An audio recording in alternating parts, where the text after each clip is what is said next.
I'm Brandi Kruse. Coming up today on Undivided, this election really boils down to one thing. Are you going to vote for more freedom or are you going to vote for more government? Plus, Secretary of State Steve Hobbs joins us to talk about concerns over ballot chain of custody. And Governor Jay Inslee putting the National Guard on standby ahead of Tuesday's election. Gee, I wonder what side he's doing that for. That and more coming up today on Undivided. Remember, you can support our show for just $5 a month by signing up at undividedpod.com. And don't forget to join us tomorrow evening at 8:30 p.m. for our live election coverage right here.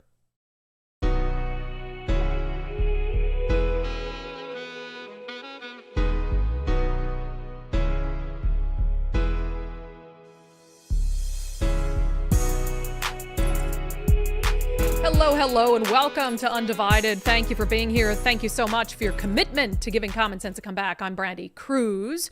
It's election eve. Here we are. Very exciting. I am concerned. I'm nervous. I've got a bunch of jitters. I'm excited.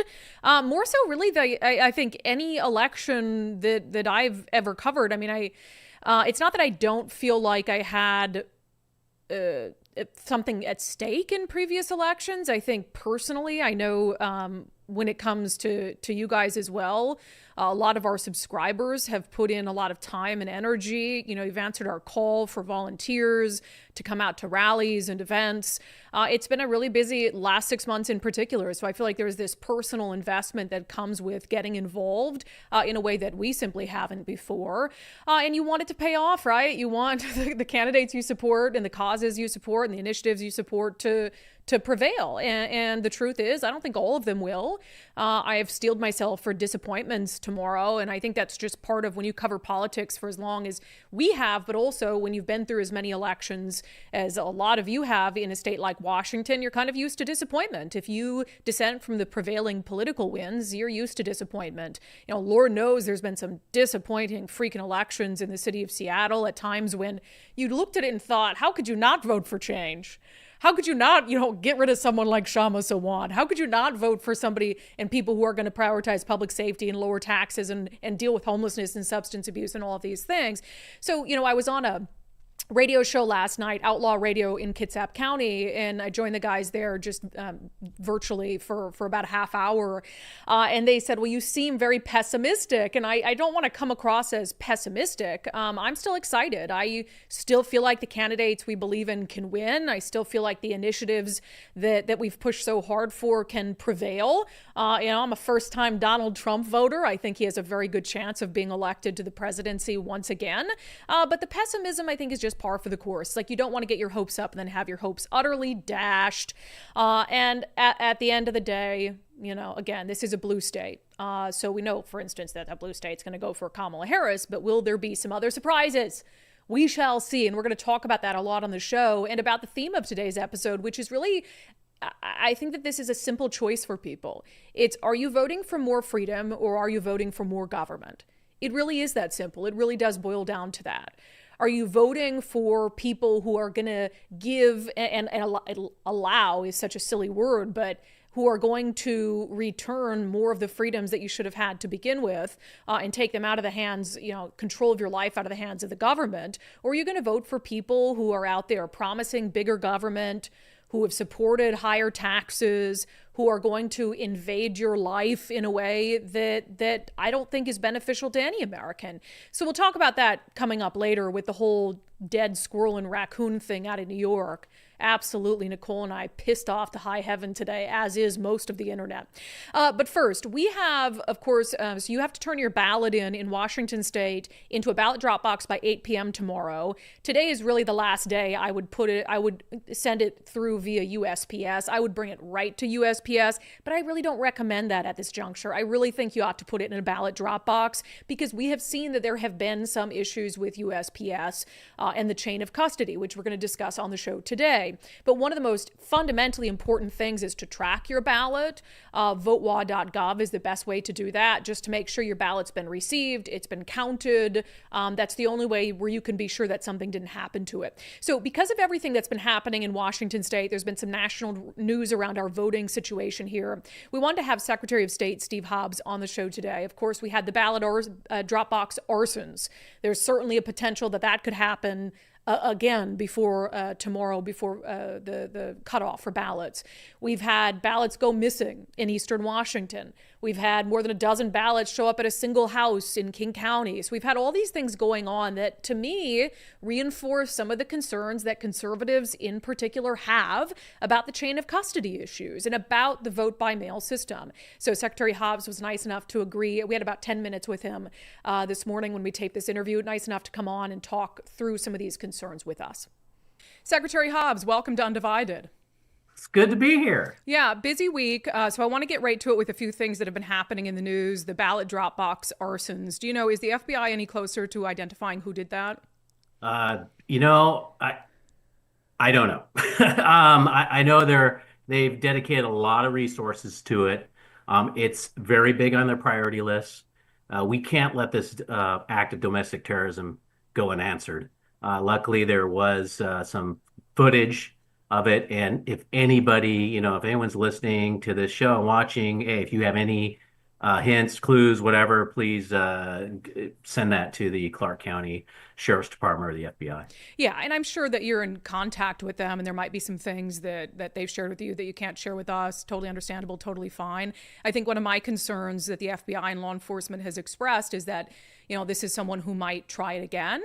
And now we're down to the wire. So I have a question just theoretically. Obviously, we hope it doesn't happen. But if a situation like that were to occur now, with just like 48 hours, less than 48 hours, and ballots were destroyed, what would happen if then the 8 p.m. deadline passed and somebody's ballot that had been turned in was destroyed?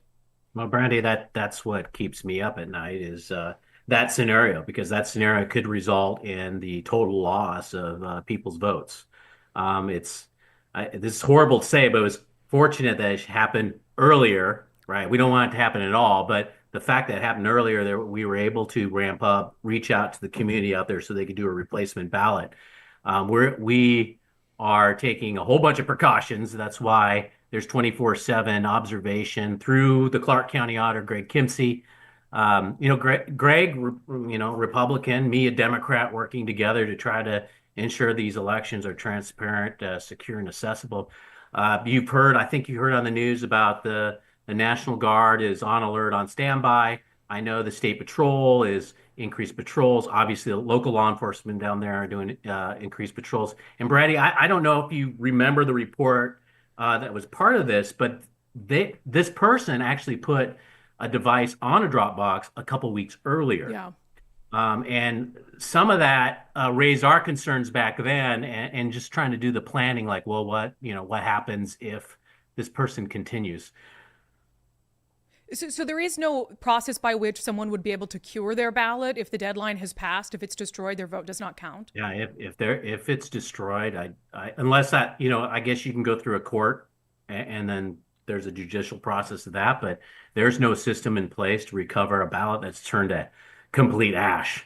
That's fascinating. Why is that? Because if there's like an issue with a signature, you have an opportunity to cure your signature. Is it just that if the ballot is ash, either you couldn't identify the voter or they'd be able to change their votes, or why is that not part of the law? We wouldn't be able to know, if it turned to ash, we wouldn't even know if they even voted, and so now we're talking about legislation for the next session coming up. Do we make a standard, like this is the minimum standard of a drop box? It must be several inches thick in terms of, steel or whatever metal. It must have an extinguisher that can put out this type of fire. We need to talk about maybe you put in a scanner system. And again, this is just we're just throwing thoughts out there, right? This is the ideas, right? Right. Yeah, putting a scanner in there. If you put a ballot in there, it says, oh, Bob Smith just put his ballot in here, so we know Bob Smith put the ballot in there. Gotcha. So we're thinking about different ways how we can combat it, but it just sucks that we even got to talk about this. Well, someone went out of their way to do this. It does, but I think this, and we'll talk about, I am not one of the people who believes that we should return to in-person voting. I think you see across the country, even in states where there's in-person voting, voter ID laws, there are still complaints and concerns about, so I think people will always find a way. Now, that doesn't mean I don't have concerns with our system, and this is one of them, though, right? Because you have to acknowledge that within mail-in voting, and we'll talk about what's happening in Whitman County, with mail-in voting the way it is, there are more opportunities down the line for something to happen to your ballot. Is that not true? Well, Brandi, I mean, the other, it could be true with polling too. I mean, you're talking to someone that served in Kosovo and Iraq, where they did have polling centers, and those were targets of opportunity. And the hard thing too is across the country, it is hard to get election workers. It's just so hard to do that. I can't imagine if we start doing, multiple polling places, how we'd be able to do that, because people just they don't want to do it. It's hard. Yeah, and I'm not saying go back to that. Again, I like Yeah, filling yeah, out my no, ballot at my kitchen counter, yeah. but this raises the concern, and then also the hundreds of ballots for Whitman County that just poof vanished. And I don't know if we even know where they are yet. I mean, it does add credibility to the concerns of a chain of custody issue, does it not? It's absolutely upsetting when you have the U.S. Postal Service kind of sitting on stuff when they shouldn't. We not happy with DeJoy at all. You might recall that there was U.S. postal boxes that were sitting in there that they didn't clear out, that they couldn't get into because they were broken or busted or whatever. That was horrible, and luckily they fixed that. But the good news is in this state is you have the ability to track, right? So the people in Whitman, where it's like, hey, I didn't get a ballot, you can go online like, well, looks like I didn't get a ballot and I didn't vote it, so I'm going to go print out my ballot, or I'm going to contact the county auditor and get one issued to me.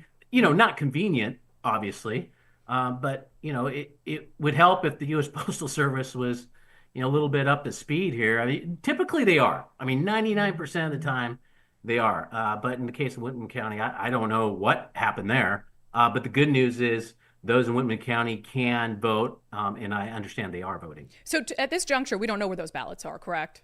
Well, they could have been. I don't know at this particular moment. There was a meeting that I couldn't go to, so I don't know. But more than happy to follow up with that. Yeah, I mean, it's just like they vanished, right? So is there going to be a duplicate ballot situation? There was also this instance and I think part of going through these is, when people have concerns, addressing them head on, I think is the best way to assuage concerns they have over the sanctity of our elections. There's a woman who was on King 5 News the other day. She got, what was it, 16 ballots with different names delivered to her apartment. Have you looked into what happened there? Yes, and I applaud her because I'm glad she found those and took them to the King County elections, because what happened was, remember, she's a renter, right? So new place, she gets there, she gets her mailbox, looks in there. Oh my God, I've got like 7 or 8 ballots. It wasn't 16 at first. So she took them, went to the Postal Service, and says, "Hey, I got these ballots. These people aren't living here." Now this is why I get slightly upset with the Postal Service. Like, instead of taking those to King County elections, because clearly the people don't live there, they mailed them back to her. So that's why the King 5 News said 16, but really it's not 16. It's just the same ones mailed back. And here's the thing: the people that lived there before, they're legitimate voters, but they didn't do a change of address, right? And you're not put on inactive voter roll status until after your second federal election if you don't vote there, and that's just law. And then there was another, right? Those people were there for about a year, and then a year before that, there was another tenants that were living there. So she had 2 tenants worth, past tenants worth of ballots, and unfortunately, they didn't get to the right people because those folks did not do a change of address. But she did the right thing. So if you see something like that, take them to your local county auditor elections. Yeah, and I think all of that just lends to those concerns of, again, these things happened early. She did the right thing. She did something with them. Somebody else, may have not done the same thing in that scenario. You've had some knocks against USPS, but at the same time, we rely heavily on them to get people's ballots to where they're going. Is that a good idea? Right. Well, here's the thing. I look at the news today and I see long lines in Chicago, in Pennsylvania and Georgia. It doesn't matter, red, blue state, swing state that has poll only voting or early voting. I mean, early voting, they were like 3 hours long. We can't go back to that. It's just not going to work. I agree. And what we got to do is, and I recognize this, is that we got to constantly try to improve, right? If we see a fault, let's try to fix it. If we see an opportunity to do better, let's do better. Yeah, it's not 100%, But in terms of the, multiple millions of people that vote in our elections, it's pretty good. Yeah. It's a pretty good system that we have. And I know we're just about out of time here. Just two quick things, I guess, for people who are concerned. There's this can fall into one of two categories, but Governor Inslee, as you alluded to earlier, I mean, you have a long history in the National Guard. The governor's coming out and saying we're getting the National Guard on standby. There are some far left groups in Seattle that have said that they're going to riot regardless of the outcome of the presidential election, whether it's Kamala Harris or Donald Trump. They don't care. They think that both are like, a vote for genocide in Palestine, as they put it on their flyers. So how concerned are you as the Secretary of State that on election night there's going to be unrest? Not on election night. I could see a scenario in which, now look, I hope it doesn't happen, right? I'm hoping people will be will be calm, but it's the next day, right? It's those that didn't win and the people that won't accept that loss, right? That's the problem. And then going all the way up to certification is the issue. And I just want to make this clear because I am a member of the National Guard. Like, we are the very last line of defense. Like, we're not going to be involved unless local law enforcement absolutely needs us. And I want the viewers and your folks to know that these National Guard members that I serve with, my brothers and sisters, man, we're just like you. We're your neighbors. We're citizen soldiers. We don't want to be out there. We'd like to be with our families. And so, it's unfortunate that that's going to have to happen. But, the Guard is prepared either way, right? If it's those on the far left or those on the far right, we're prepared to protect life, property, and allow people access to elections. So Yeah. I just want folks to know that. Yeah. Last question for you. Save the best one for last. One of the things that I've respected about you is your willingness to call balls and strikes. I think that's pretty rare in politics. You called a ball when Bob Ferguson asked you to change the order on the ballots in the summer months. It is a distinct possibility he's going to be our next governor. That would mean that, you're working together in the same building down there in Olympia. What if he asks you to do something like that again in his capacity as governor? Right. Probably wouldn't. If it's illegal or I can't do it, I'm not going to do it. I know Brandi, Governor Inslee and I didn't quite get along on a lot of things, and but we have a professional relationship. Sometimes we can think past politics. I'm hoping that was just a moment where he was very angry and wasn't aware of the RCW.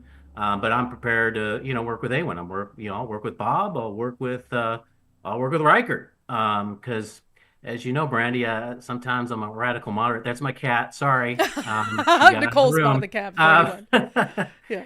But I'm prepared. I'm unafraid. I usually get flame from both the far left and far right. I'm known as you might remember the Roadkill Caucus. Yeah. Well, I am used to the flaming. That I'm just going to do the right thing. So yeah. What's the cat's name? Omochi. Omochi? Yep, Omochi. Oh, okay. That's an interesting. I like it. Well, we appreciate your time. I know we're way over. You're a busy man today. I do just want to end with a thank you to you and your team for what you did with the initiatives. I don't think people quite appreciate the amount of work that went into that around the clock. And I know from Brian Haywood and Let's Go Washington, he's only spoke, very well of what your team did and how professional you were. And this was a really unprecedented situation. So from those of us who supported those initiatives, I do thank you and your team for that. Thank you very much. We have a great team. Thank you. All right. Happy Election Day to you tomorrow. Yes, indeed. All right. That's Secretary of State Steve Hobbs. Interesting because he clearly has a lot of complaints about the U.S. Postal Service as well, which is concerning considering we rely on them. I don't know what the end tally will be, but it's something like half and half of people who bring their ballots to a drop box versus put them in a USPS mailbox and in that system. And so, he said it himself. He's not happy with the head of USPS. There's been, if it's in Whitcomb County with the ballots just poof, disappearing, or in the primary election where ballots were left in an out-of-service USPS mailbox that hadn't been closed, so people didn't put their ballots in it. So that is concerning, and I'm glad he's willing to say that and address it. It doesn't assuage concerns in the next 36 hours or so. So that's why it's more important than ever that you do on your end. You go through the trouble of voting. Check that freaking thing. Make sure that your ballot has been counted. You go votewa.gov. It asks you for 3 pieces of information: your first name, your last name, and your date of birth. It'll pull up your own voter portal. Nicole and I have both done this. Both of our ballots have been accepted. And it just gives you a little peace of mind that your ballot isn't like lost in the USPS mail system somewhere, lit on fire in a ballot drop box by a free Gaza nut.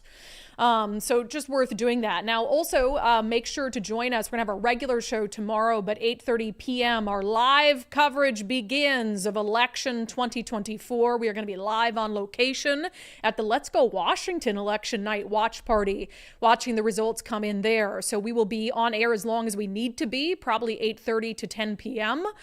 With the very latest on all the races, the initiatives. It should be a really, really fun night. TBD whether booze is going to be necessary, but it should be fun. So live across platforms, 8:30 p.m. Pacific time. Join us for that. All right, we're going to talk more about Governor Jay Inslee and him putting the National Guard on standby coming up next. But first, after the election is done, we'll get into the holiday season, and I think that will preoccupy a lot of people, and you'll need a little break from politics. But after that, in the new year, one of my favorite events of the year is the Roanoke conference out in Ocean Shores. And I want to let you know about it now because there's actually a good opportunity for folks who register early. The first 100 registrants for this year's Roanoke conference are going to get an early bird discount. There's also special discounts for students, active duty military, and law enforcement. This to me is the political conference of the year. Mike and I love it because we go out to Ocean Shores, we take the pups, they get some beach time, and then we go and we get a little politics, and then we turn it into sort of a nice little vacation for us. And it's a lot of people. I mean, hundreds of people go. You don't have to be politically active. I mean, some people go and that's the first thing they do politically, but it is the largest gathering for those right of center in Washington state. It's coming up January 24th to the 26th in Ocean Shores. And their keynote speaker this year is going to be Coleman Hughes. He's the host of the podcast Conversations with Coleman, author of The End of Race Politics, an Argument for a Colorblind America. So again, make sure you check that out. RoanokeConference.org, RoanokeConference.org. First 100 registrants are going to get an early bird discount. And I would love to see you there. Last time Mike and I stayed in the cutest place while we were out there. I'm not telling you what it is because I don't want it to get booked. I want to book it. But it's just adorable out there. And so it's a fun conference, fun place to be, fun people. So I just want to let you know early so I can see some of you there before it sells out. All right. Governor Inslee's calling in the National Guard, or at least putting them on standby. He sent a letter to the Major General in charge of the Washington Department of Military, and basically said, I'll kind of just sum this up. He said that Homeland Security has warned of threats to election infrastructure this cycle.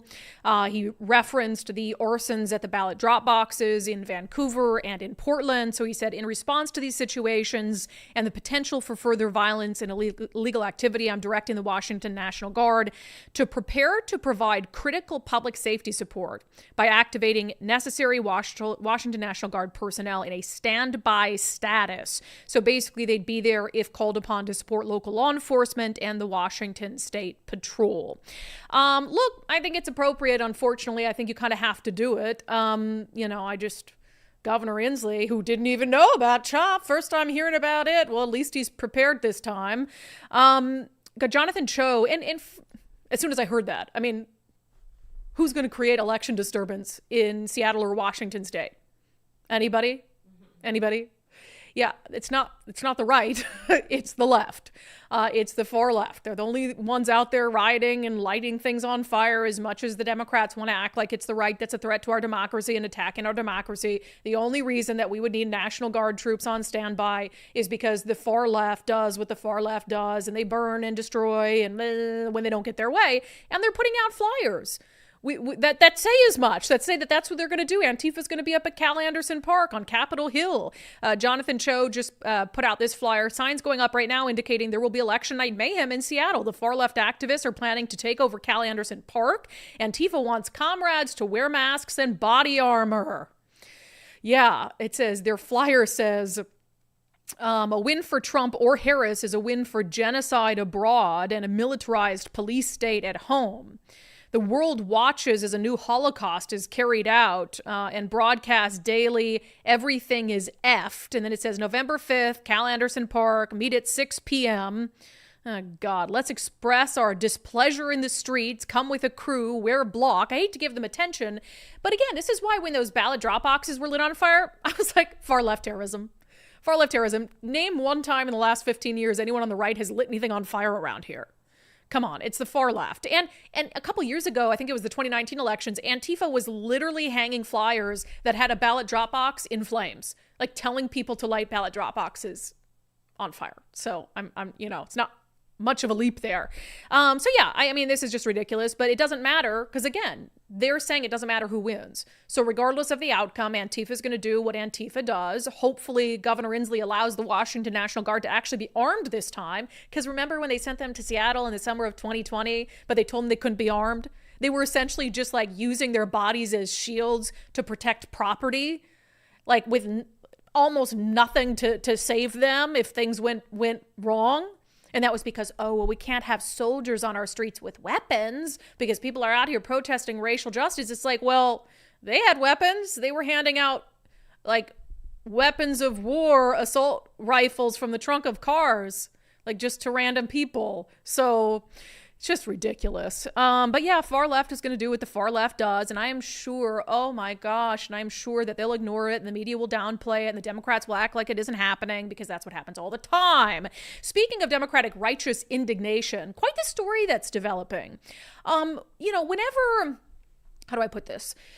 So I had said that if it turned out to be a MAGA person who lit the ballot drop boxes on fire, that it would be like front page news, absolutely lead the newscast from the moment it happened until election day. And I said if it was far leftists or it seemed to be like, they left free Gaza on the incendiary devices, that it would disappear from the news almost instantly, which it has.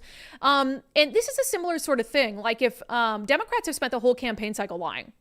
Bottom line, I've never seen a more dishonest campaign cycle. I've never seen a more dishonest individual campaign than the one being run by Attorney General Bob Ferguson.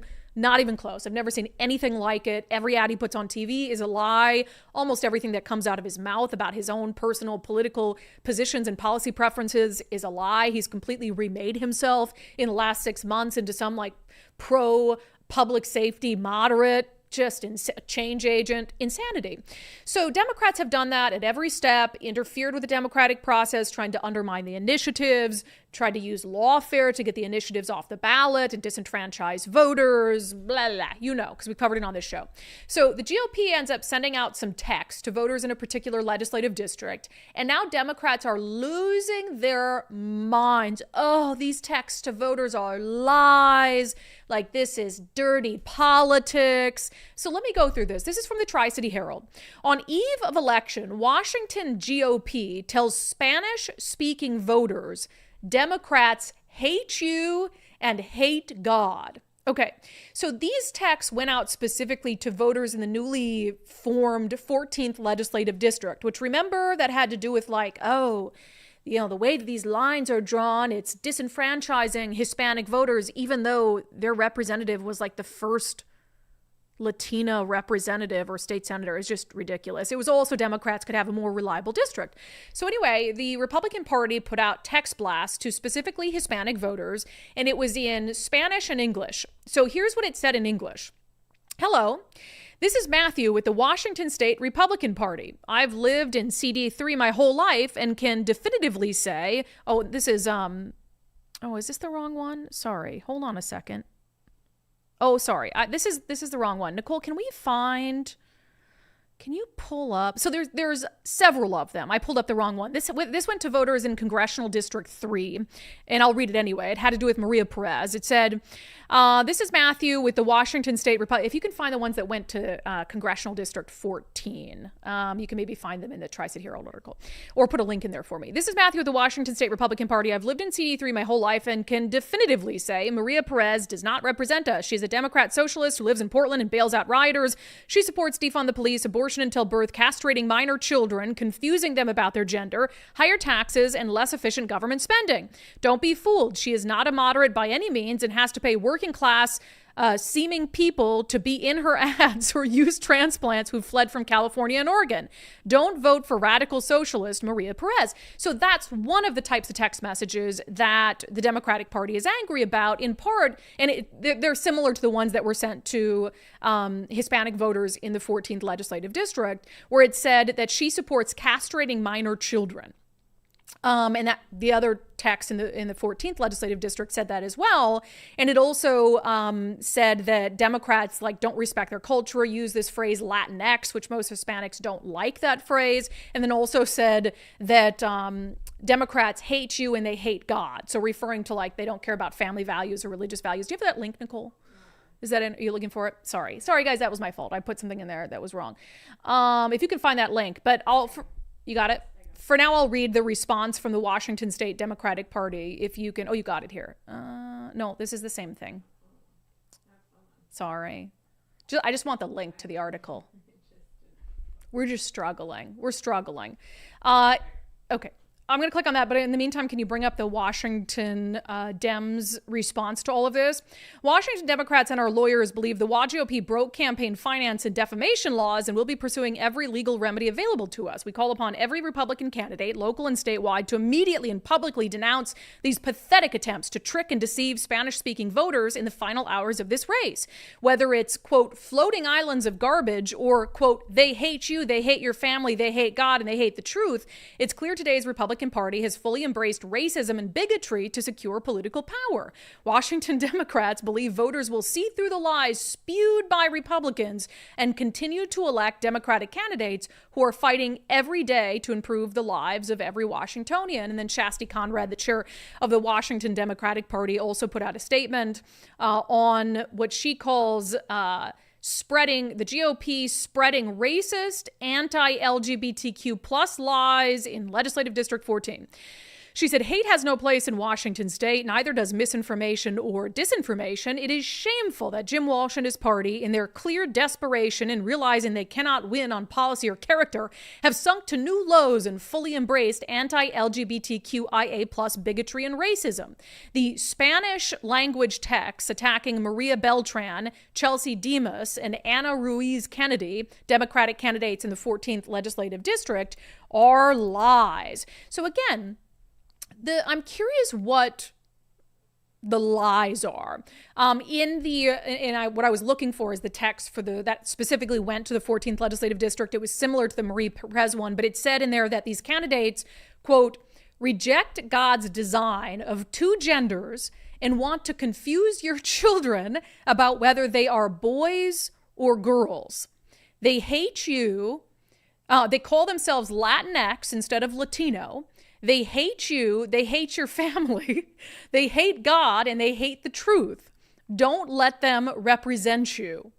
They are deranged to the point of wanting to eliminate the Spanish language, which is why the words are now neither feminine nor masculine, but rather non-binary. So it's clear in these texts the Washington State Republican Party is trying to appeal to Hispanic voters, and it's trying to appeal to Hispanic voters who don't believe in the extreme gender ideology nonsense, and don't believe that you can just all of a sudden be a boy or just all of a sudden be a girl. They don't believe in the chemical castration of children. They don't want to be called this woke Latinx. They want to be called Latino or Latina. So those are the voters they're appealing to. And again, going back to the statements from the Washington State Republican Party, Washington State Democratic Party, calling them lies, bordering on defamation. So here's the thing. Do I believe that these candidates hate you, hate your family? No, that's pretty harsh language. That's pretty harsh language. But the bit about chemical castration, okay, come out and say that you don't support surgeries for kids then. If that's not true, then each and every one of those Democratic candidates in the Democratic Party should come out and say that it does not support children being able to get surgeries to change their God-given gender. Simple. If you want to prove that what the WGOP said was a lie, come out and take that position. But you'd never take that position because you do in fact believe that children should have the ability to be able to get gender reassignment surgery. And that is the main focus of these text messages. So what exactly would you characterize as like a lie that borders on defamation? That they say they hate God or hate you? I mean, that's probably hyperbole. But what they're trying to say is they hate your values and what you stand for. And if you believe in God, then you believe that the gender someone was born in is the gender they are, and that there shouldn't be surgical intervention to change that. And that is based on a position the Democratic Party in this state holds that's just true. That's just based in reality. So again, all feel differently about it if Shasti Conrad and the state Democratic Party want to come out and say we don't support the chemical castration of children. We don't support gender reassignment surgery for children. And until you're willing to do that, this isn't defamation, and it's certainly not a lie. It might be a little harsh, might be a little strongly worded. But all of that aside, I hate to say it in a show called Undivided, it's a taste of your own medicine. I don't feel sorry for you at all. The biggest liars of the 2024 election cycle now want to complain about the other side lying? You've been lying for a full year. You're the standard bearer of your party. The guy running to be governor has lied in every ad he's put on TV. He's painted Dave Reichert as someone who he's not. As a pro-Trump extremist who's going to take away your abortion rights, even though he can't actually do that, even if he wanted to. So, like, those lies are okay? That defamation and slander is okay? That hateful rhetoric is okay? For months and months and months on end? But the WAGOP sends out a few strongly worded text messages built upon an actual position you hold, and now you're threatening to sue them for defamation? Get a grip. If you want the WAGOP to play by a certain set of rules, then you have to play by that set of rules as well, and you're not. So I don't feel bad for you. I don't feel bad for you. And, again, I mean, part of me is like, well, everyone, play fair and be truthful and all of that. And I would love that. We would all love that. But that's not what the state Democratic Party has been doing. That's not even close to what they've been doing. They've been lying at every single juncture. So no, you don't get sympathy. And the thing that bothers me is the media picks it up like that. Oh my gosh, WAGOP sending out hate-filled text messages. Like, not even pointing out that chemical castration of children is actually a position the Washington State Democratic Party holds. You think that the media has been out there calling out Bob Ferguson for his lies and his fear-mongering and his hateful rhetoric on TV? No. Even though you turn on the TV, oh my God, the Seahawks game last night, every single ad, a lie from Bob Ferguson, a lie against the initiatives, total manipulation of the truth, hateful rhetoric. The media doesn't say anything. But when the party out of power does it, when the party that has a fraction of the money and the resources and is airing a fraction of the campaign advertising does it, oh my God, Tri-City Herald, oh my God, State Standard, all the news outlets have to jump on it to point out how hateful the WAGOP is. Give me a break. I support the WAGOP doing this as long as the Washington State Democrats are doing it. They're winning elections based on lies and fear and spreading hateful rhetoric. And so as much as I would love both sides to knock it off, if one side is doing it and they're winning and they're destroying our state, I cannot sit here and say the other side shouldn't be doing it too. And that's how we get a race to the bottom. I get it. But turnabout's fair play. So no, come out. Say you don't support the chemical castration of kids. And if you do that, then I'm on your side.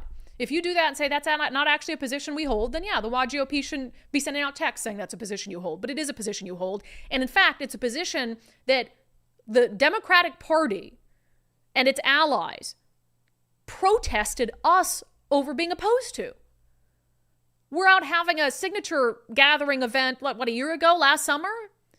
And county party members for the Democratic Party sent protesters with signs calling us transphobes because we don't support children getting gender care without parental consent. So not only do you hold that position, you've called people transphobes and bigots who don't hold that position. So get a grip, Shasti Conrad. Unreal. All right, coming up next in our segment, Unbelievable, teachers with TDS. First, if you're thinking about selling your home, reach out to our friend Wes Jones at sellwithwes.com, as so many undivided viewers and listeners have done. Retired Seattle police officer Mike Boggs reached out to Wes when he went to sell his home of 30 years. So the concerns were, is it presentable enough to sell quickly to get the price we want? Wes came out and met with us, and we told him what our concerns were. And he mentioned the concierge service, and we did take advantage of it. It was such an easy process. Wes is a really great guy, and his team is amazing, and the communication is great. So the whole process was great. Yeah, and he was able to retire. And I actually am very happy for him. A little bit jealous, but after 30 years with the Seattle Police Department, he certainly deserved it. But moving to Arizona, had a great experience with Wes Jones. So again, if you're thinking about selling your home, reach out to Wes. No obligation. Just talk to him. He'll give you a free market analysis so you know how well your home is positioned.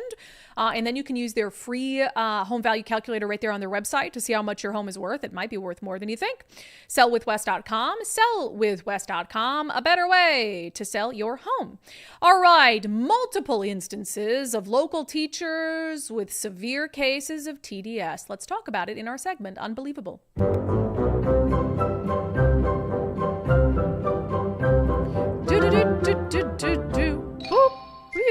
All right, so our friend Jason Rance had this first story, and this stuff is happening all the time. That's what I want to get across to folks, is like, we talk a lot about political and social indoctrination in schools. And I always make sure to say most teachers are in there doing their job, doing their thing, love their jobs, love teaching kids, taking it seriously, not bringing their personal politics into the classroom. But I mean, if you just go based off of the number of story tips we get, which is just going to be a small fraction of what is happening. I mean, and then you have kids who not every one of them, is going to record something or document something and take it to their parents. So Lord only knows how much this is happening if we find out about instances as often as we do. And Jason Rance, too, he published this article. So it's out of Roosevelt High School in Seattle, has to do with a French teacher there. Seattle high school teacher apologizes for anti-Trump quiz. So thank God, in this case, a student came out and shared the story of this quiz that they had to take in this French class, again, at Roosevelt High School. The teacher's name is Jessica Clayton. The student, who asked to be anonymous for fear of retribution, said Clayton held a short unit on how to use French slang words in sentences earlier this week. Using an online quiz game, the teacher showed students an image of Trump with 4 options to describe him. And the 4 options were obviously in French, but the English words for the 4 options were friendly, intelligent, liar, or crazy. Okay, so just picture this. Picture a Trump, 4 options. You got to pick one. Friendly, intelligent, liar, or crazy. Well, the only correct answers you could have chosen were liar or crazy. If you had chosen friendly or intelligence, it would have been wrong. So liar or crazy, only 2 options. Now, this is a rare instance of the teacher apologizing. We do not see this very often. The teacher sent an email to Roosevelt families, said, "At Roosevelt, we're committed to fostering a safe, supportive, and inclusive environment for all students. It has come to my attention that an online game the class played earlier this week, which was meant to be a fun way to practice students' French vocabulary, made some feel uncomfortable because it contained a political reference. I apologize. I always want the classroom to be a place where students can freely express their thoughts. And I also want students and families to feel they can communicate with me or school administrators in a respectful and productive manner. Moving forward, I will be more mindful of my communication. Again, I want everyone to feel safe and have the opportunity to explain their thoughts and feelings. I look forward to continuing to work with your wonderful students, and I hope that people will consider offering me the grace I try to offer my students every day." Like, that's nice. I'm glad she sent something out. Everyone deserves a little bit of grace, but you knew what you were doing. You knew what you were doing. And I love how she tries to kind of distance herself from it, as if it was just an online quiz game. Like, I had nothing to do with it and had no idea the content of it. And I'm sorry it hurt your feelings, but not, right. I'm sorry for indoctrinating your children or participating in right. Giving your child my political opinion. Right. And she also said it made someone feel uncomfortable because it contained a political reference. It made at least one student was brave enough to speak up about it. Right. But it's not about whether it made them feel uncomfortable or not. It's about whether you should be doing it and blatantly pushing your anti-Trump animus onto school children. So again, I'm glad she wrote something, but she's not taking responsibility.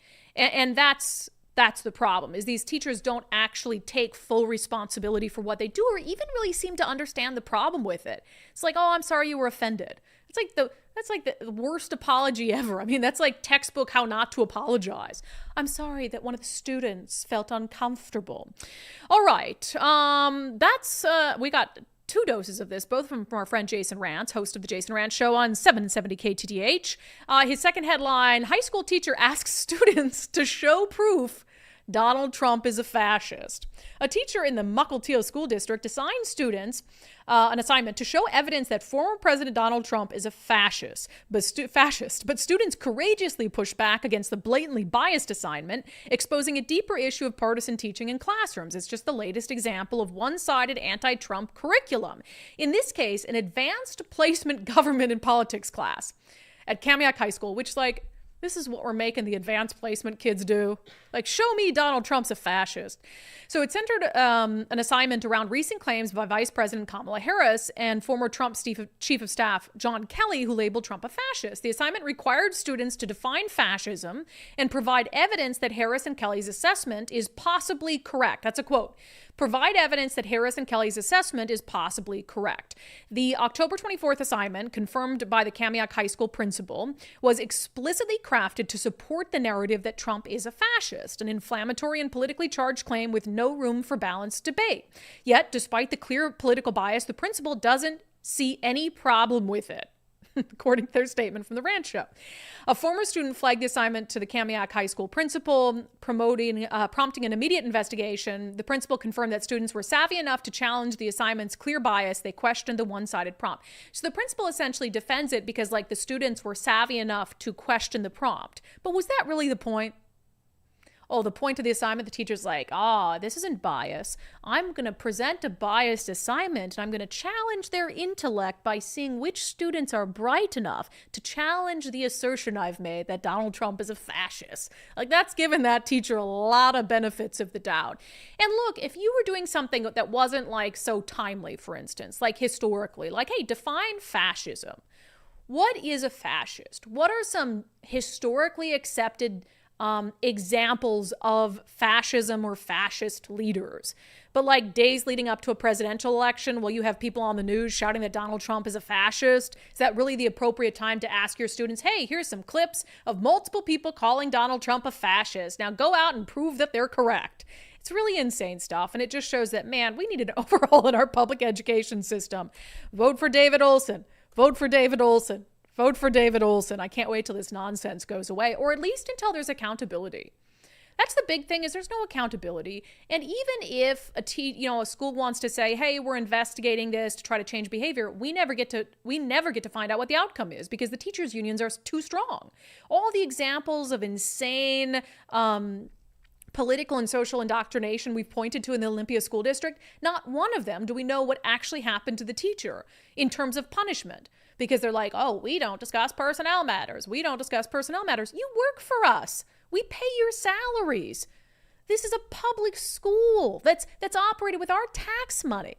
And you're telling us that you can't tell us what happened to the teacher who, brought a dildo to class, in the example of one Olympia teacher. It's just really insane stuff. All right, we're going to get to some national news. I am dreading talking about the squirrel raccoon story. Nicole's all sad over there. We're both animal lovers. Made us sick over the weekend.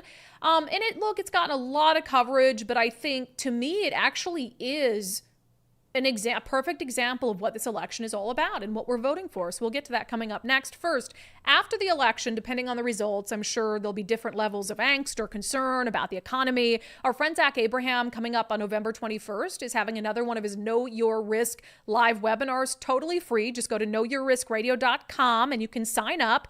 It happens at 3:30 p.m., so you can passively listen to it. You can be actively involved and ask him questions. But basically, they're going to go over, an assessment of the election. and what it means for the economy, what it means for your retirement portfolio. And then they're going to talk about how their risk management strategy is used every day by Bulwark's analysts to adjust to a volatile world that could impact your retirement portfolio, because risk management is Bulwark's #1 focus. The webinar is also a perfect, no obligation way for you to get to know them and to get to know Zach, if he's on our show once a week, but just a cool guy, cool team over there. And you can have all your questions answered, and maybe you can leave feeling a little less anxious. So you only get one retirement. Do not put it at needless risk. Don't miss Zach's in-depth retirement portfolio free live webinar Thursday, November 21st, 3:30 p.m. Register now, knowyourriskradio.com. That's knowyourriskradio.com. Okay, so you know the story by now. Oh my gosh, this is what I said over the weekend. We fought a war for independence from tyranny, to now live in a society where the government will send agents to your home to kidnap and murder your pet squirrel and raccoon. Are we really living in the America that our founding fathers fought to create for us? The answer is no. And this is more to me than just about this cute squirrel and raccoon that were murdered for no reason. It's about more than just government overreach. It's about more than just stupid laws. It is about what kind of country we want to live in. Do we want to be more free, or do we want more government? This is the kind of thing that happens when government is so big that it has enough agents to send to someone's home and serve a search warrant to seize a squirrel and a raccoon that are doing just fine, that were rescues, that would have been dead without this family. So it's Peanut the squirrel. You'll probably be more familiar with Peanut the squirrel than you would of Fred the raccoon, because Peanut the squirrel became this massive social media sensation, was rescued by this guy and his girlfriend 7 years ago. And they post videos of it all the time, and the squirrel looks like it's having the freaking time of its life. Little Peanut. He's always jumping around. He's on him. He's getting all sorts of kisses from his mom and his dad, and it's just total internet celebrity. And more than that, had become the face of their animal rescue. So Peanut had an Instagram and all of that, but it was about more than just look at this cute squirrel we rescued. It was about this animal rescue that they had since started, and they had the raccoon and all of this. Well, Peanut the squirrel is dead.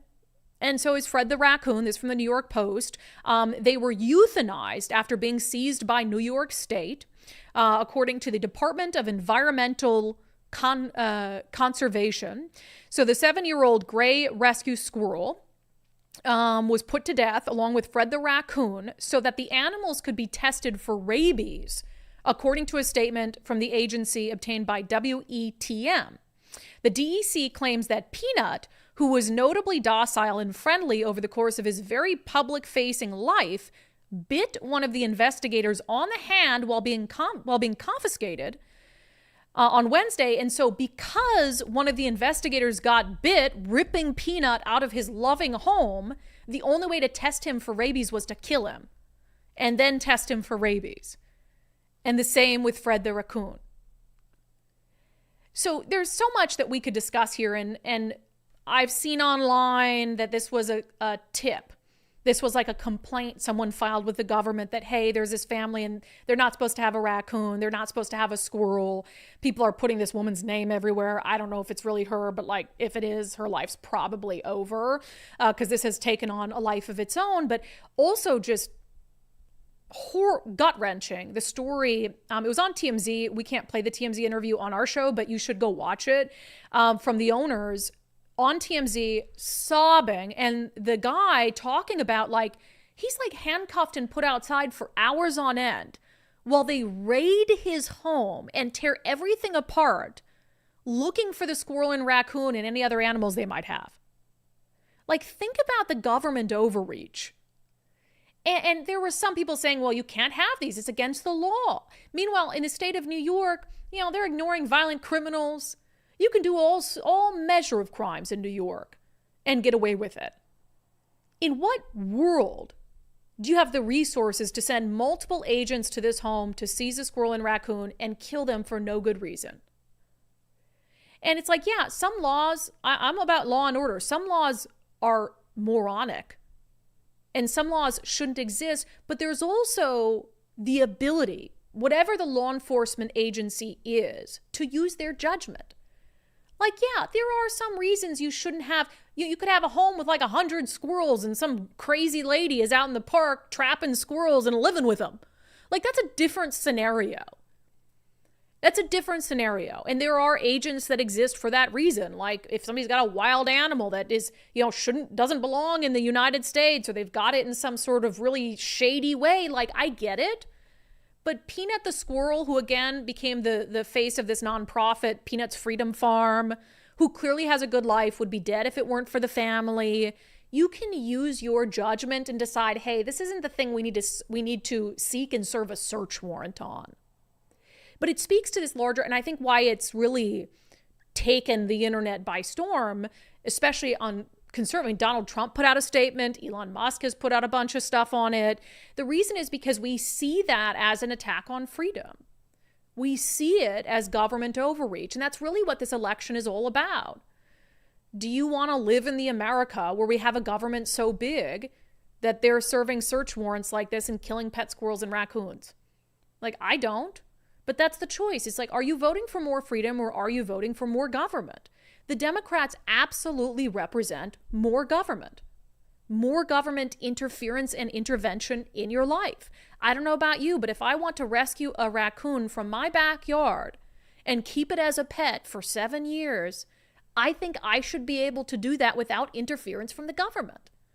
So it's not about the squirrel and the raccoon necessarily. It's about what they represent. And I go back to what I said at the beginning. Did we really fight a war for independence from tyranny over taxes? A war to be able to be free as a nation, only to live in a country where the government would do this? I don't think so. And we need a snap back. And I don't know what it's going to take. Maybe it's Peanut the squirrel's death that it's going to take. Oh, and the pictures, Nicole, of Peanut with his cowboy hat.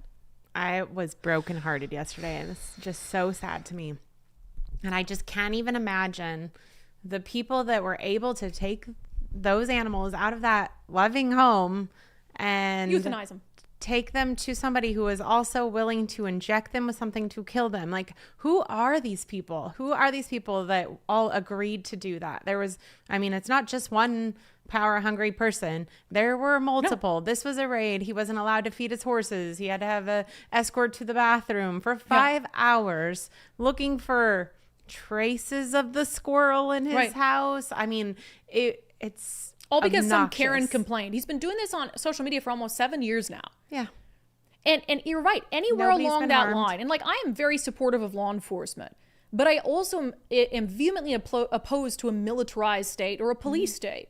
Now, there's a big difference between police defunding and believing that like police are inherently racist and awful and horrible people and like violate constitutional rights and believing that and saying, I don't support a police state. This is the result of a police state. And as Nicole said, nowhere along the line, like a judge signed off on that warrant. Like the agents with this State Department, anywhere in there, did somebody say, are we really doing this?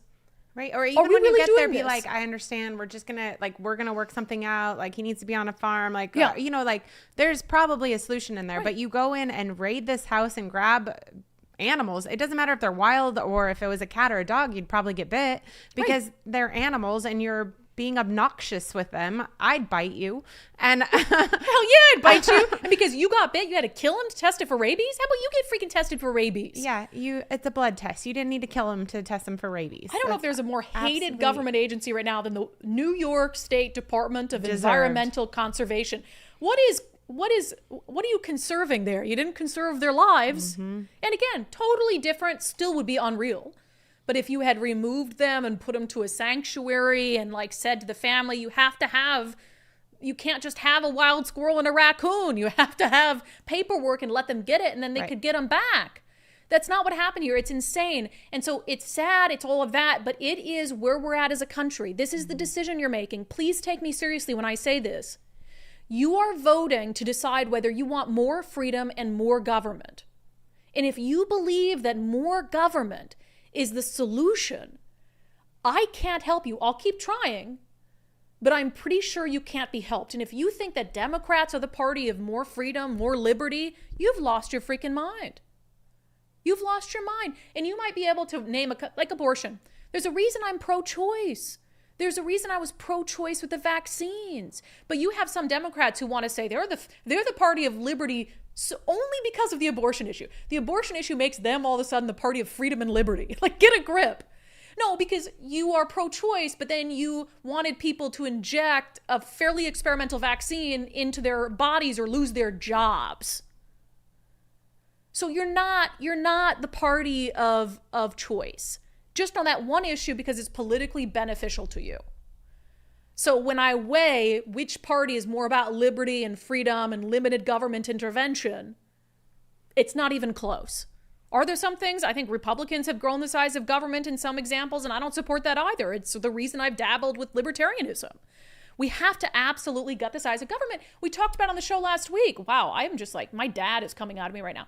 We talked about on the show last week with our state governments facing a $5.3 billion budget deficit, yet they're sending out government contracts to get prison inmates laser hair removal if they're questioning their gender identity.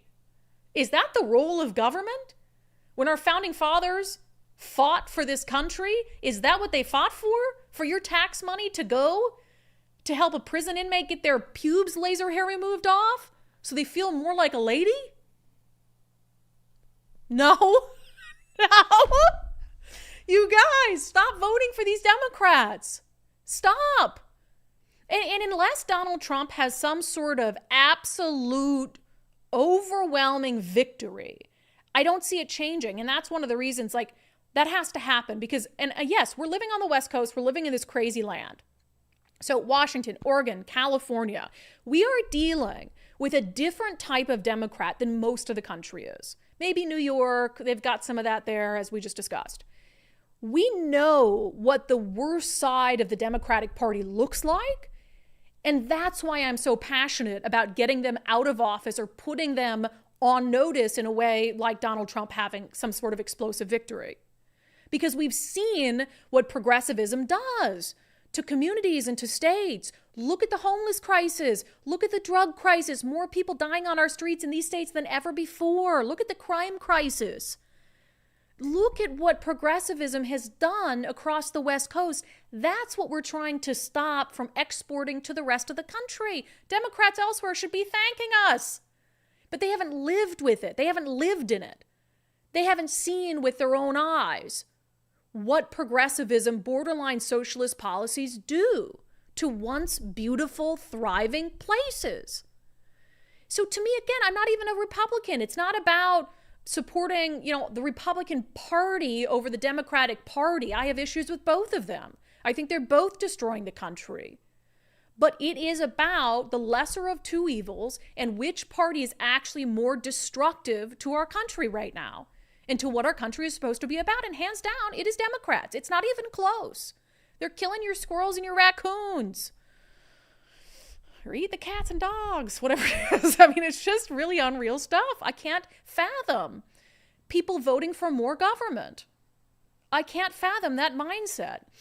All right, we'll get to our daily subscriber show poll. Our poll is on polling today. How meta is that? And questions and comments. If you've got election questions, make sure to get them in. First, I've encouraged you guys to take the First Mark Challenge because it is such a no-brainer. Doesn't cost you anything. You can have First Mark Insurance go over all your current insurance, make sure you have the insurance you need, and then they can go out, they can shop the market for you, and they can make sure that they're getting you the best price for the best coverage that fits your needs. They do all that for free, and you never pay First Mark Insurance a dime for their services. We get so many wonderful stories from undivided viewers and listeners who have taken the First Mark Challenge and become just another First Mark Challenge victory, like Michelle. She said she'd heard us talking about the First Mark Challenge, kept mentioning it to her husband. He was sort of putting it off, wasn't ready to look into it. Then they get their renewal statement from their existing insurance provider. For the next 6 months, it went from $3,000 to $8,000. She reminded him, hey, I've been telling you about First Mark. So they took the First Mark Challenge. Brad at First Mark saved them more than 50%. So now they can continue the conversations they were having as a family about getting a travel trailer. So look, you have to have insurance, but make sure you're not paying more for insurance than you actually need to, and make sure you have the insurance you need. In Mike and I's case, when we did the First Mark Challenge, we were underinsured in some areas, but we were actually paying for some insurance we didn't even need. So firstmarkinsurance.com, firstmarkinsurance.com. The very best part is, what's the very best part, Nicole? They work for you. Great job. I like that. We should do more dual ad reads. Okay, let's get to our daily subscriber show poll. So I don't know about you. I've been on this like emotional roller coaster of polling. Like, I need to log off X, because I'll get on X and one poll will be like, Trump wins all the swing states. And the next poll is like, Trump's losing in all the swing states. Trump's going to lose Iowa. And I'm like, oh my God, what is going on? So I asked you guys in our daily subscriber show poll on Patreon, Locals, and X, how much credence do you give to election polling? None? Some? Or a lot? Nicole, what about you? None? Some? Or a lot? I'm pretty much at none at this point. I too am at none. I too am at none. I guess it would depend on, I like to look at things holistically, and what is the whole breadth of polling? Is it sort of leaning in one direction? On Patreon, 61% of you are saying some. 1% of you are saying a lot. Just 1%. 1%, just 1%. I think it's one of those things, news people don't know what to talk about, so they talk about polls. Polling. And then I also think, when they're in your favor, it gives you a little hope. And then, when they're not, you're like, oh, is that motivating? I don't know. I think you'll see what you want to see, and you'll find a poll that tells you what you want to hear, right? Joanne Estes says, I've never been asked or solicited to participate in any kind of political poll. Really? I get texts from Donata Survey all the time. Me too. Williams Valley Soul, it's proven multiple times daily that media can't be trusted, but we somehow trust their polling. Yeah, the ones from the media entities in particular, I mean, I tend to, like, for instance, I think there's a King 5 Seattle Times UW poll that's pretty regular. And then, of course, when they do the polling, then it's like they're making all these news stories out of their polling about this and that race. And I tend to not believe those. Giving them something to talk about, because it's at the top of everybody's minds right now. But like, how do you cover it on a daily basis? That this is how they choose to cover. Yeah. Jeff says, very little. I always wonder who's even participating in those things. Sometimes if I'm just sitting on the couch and I get one of those surveys, I'm like, meh, I'll take it. Just because I want to see what they're asking about. I want to see if it's a push pull, or I want to try to guess who paid for it and who, because I find that interesting as someone who covers politics.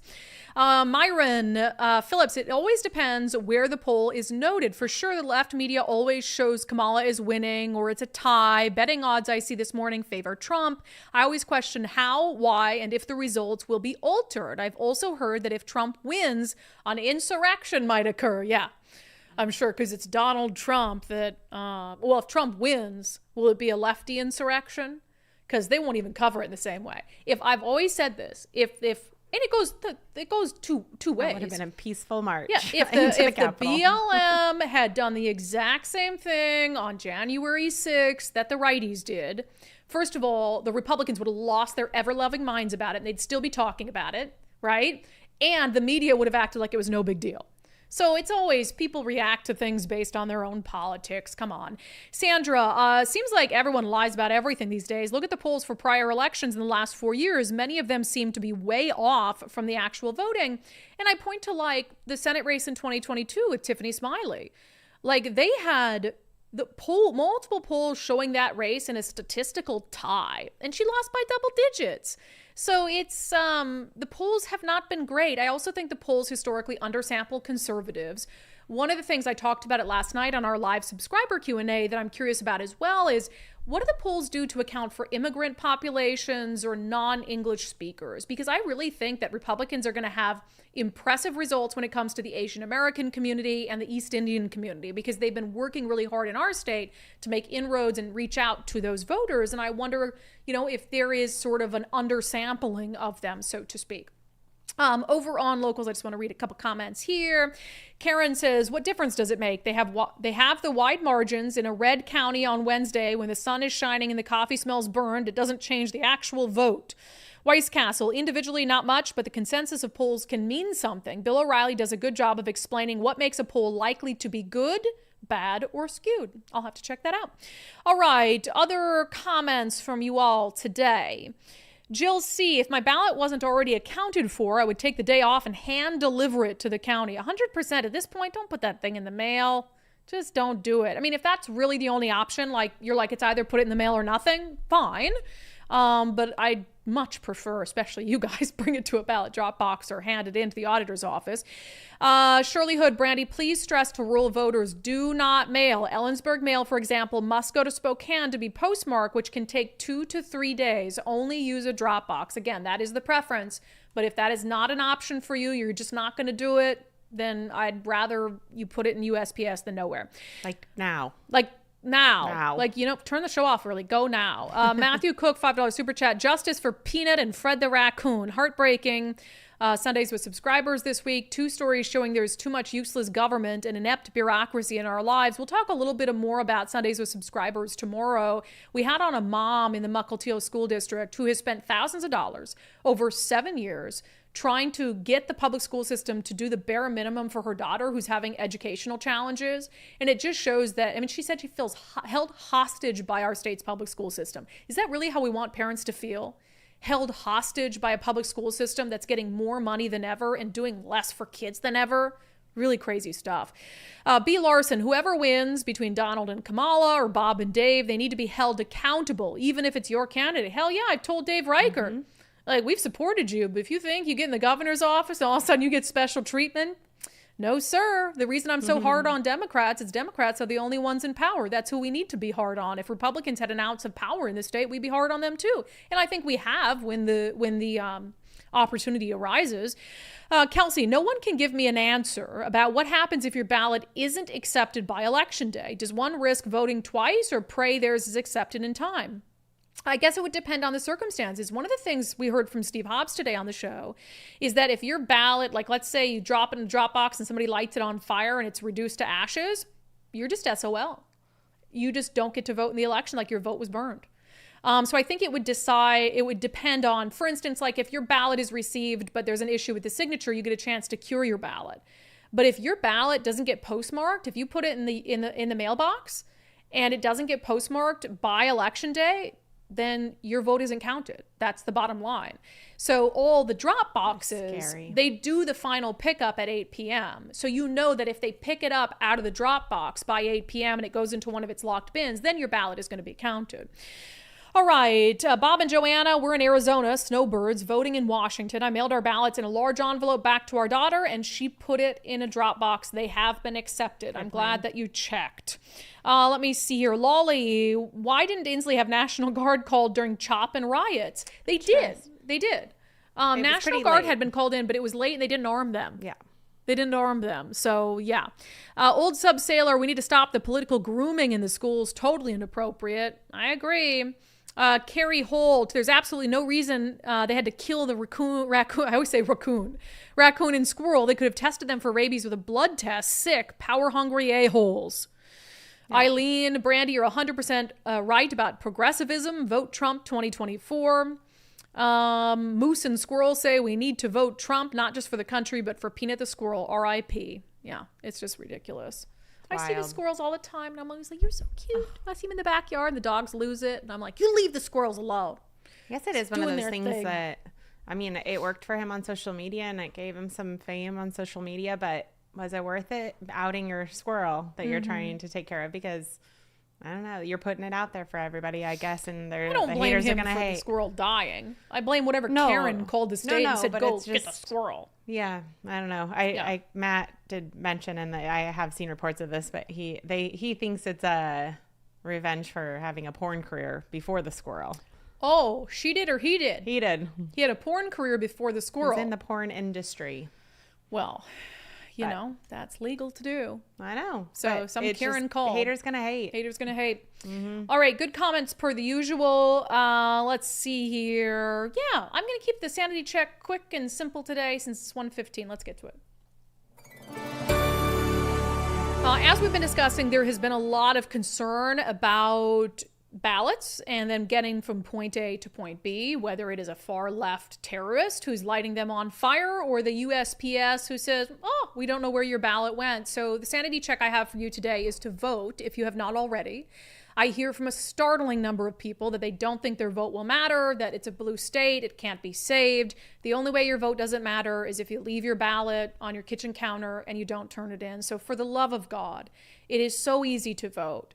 Fill it out. If you want to leave a few races blank that you don't care about, fine. Please fill out the races you do care about. Get it turned in and take that extra step of checking the status of your ballot. You can do it. votewa.gov. votewa.gov. You just need 3 bits of information: your first name, your last name, and your date of birth. And then you can rest easy knowing that not only did you vote, but your vote has been counted.